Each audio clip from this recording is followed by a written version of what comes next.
Hi, I'm Tait. I wanted to give you a quick tour and then also give you a few pointers on how to have a great float. I am coming to you from the prep room. I wanted to point out a few things here. So in the prep room, you're gonna find your earplugs, which you put in straight away before you take a pre-float shower.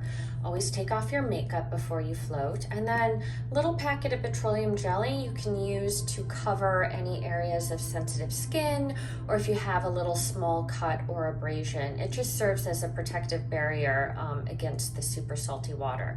You also find your water, your drinkable water here in the prep room. After you have your earplugs in, you've taken your clothes off, you come into your float room.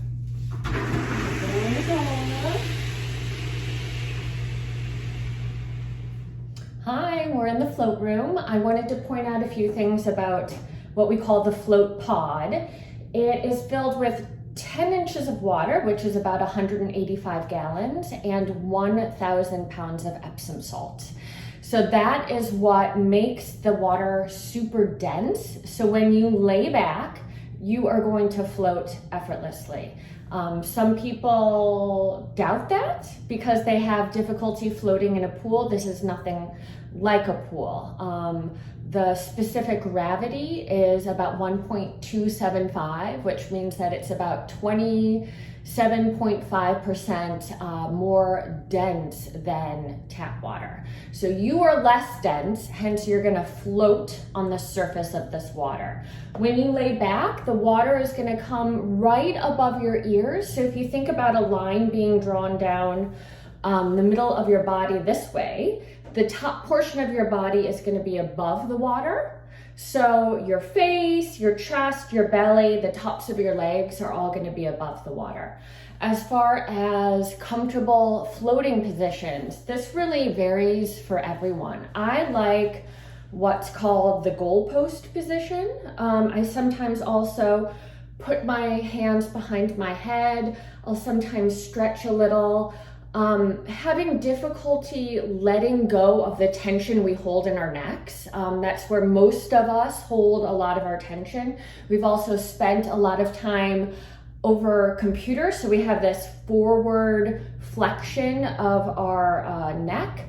So we're gonna want to really work on relaxing that. I find that thinking of my chin sort of tucking into my neck helps. I'll sometimes even press back into the water so I can engage those muscles and then relax, and then do that again. Press back, engage the muscles, relax. So that sort of tension release can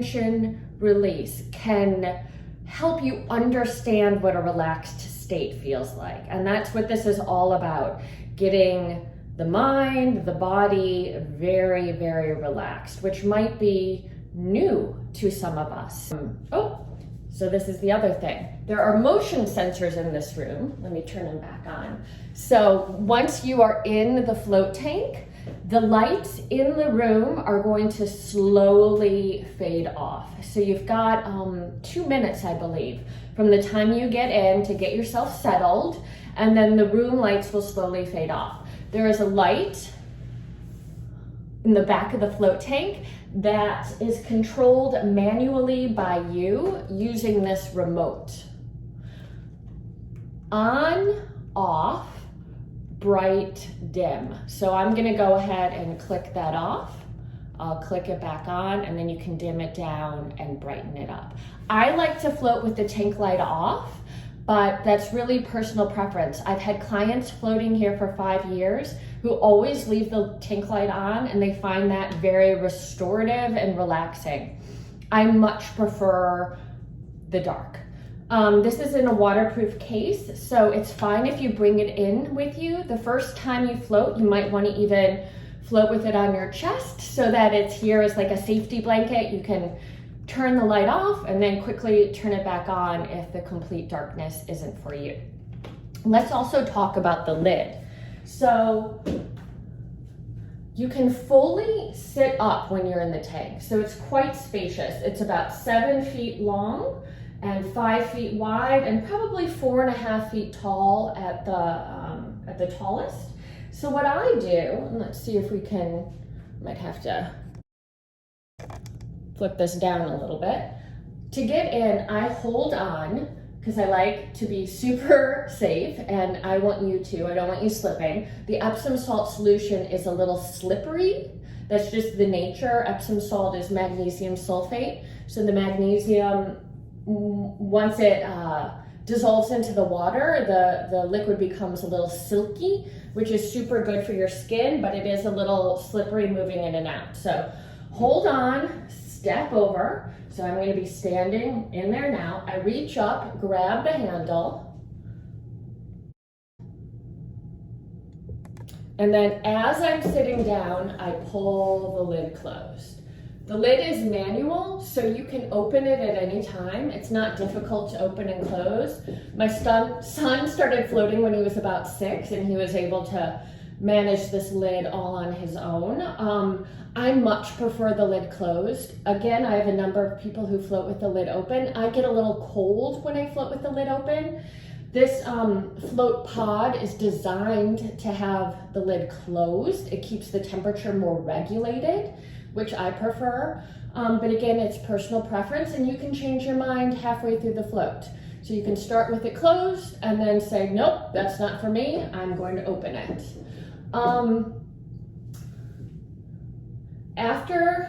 After you get in and sit down and lay back.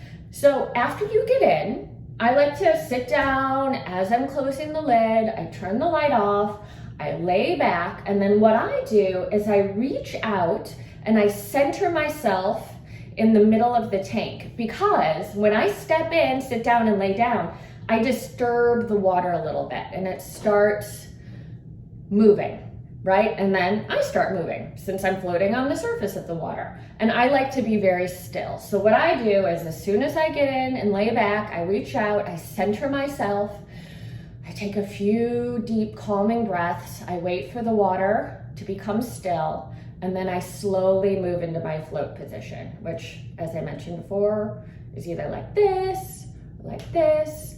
Sometimes I float like this, sometimes like this, occasionally with my arms down. I also tend to switch my arms about halfway through the float. Again, I don't have a great concept of time when I'm in there, and that's part of the point, is to kind of let go of the concept of time and just be in the present moment.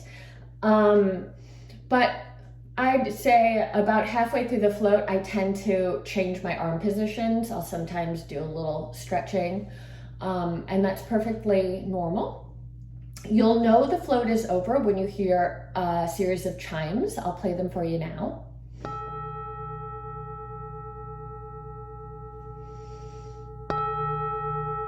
When you hear those, take your time sitting up and getting out. There's really no rush. Sit up slowly. If you sit up too quickly, the Epsom salt solution that was around your head is going to start pouring into your face, and you don't want that.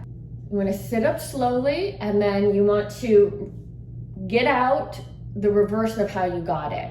So I like to lift the lid, hold on here, press myself up, and then slowly step out and onto the bath mat. Another tip, avoid touching your face with salty water. You do not want to get the Epsom salt solution in your eyes. It will burn.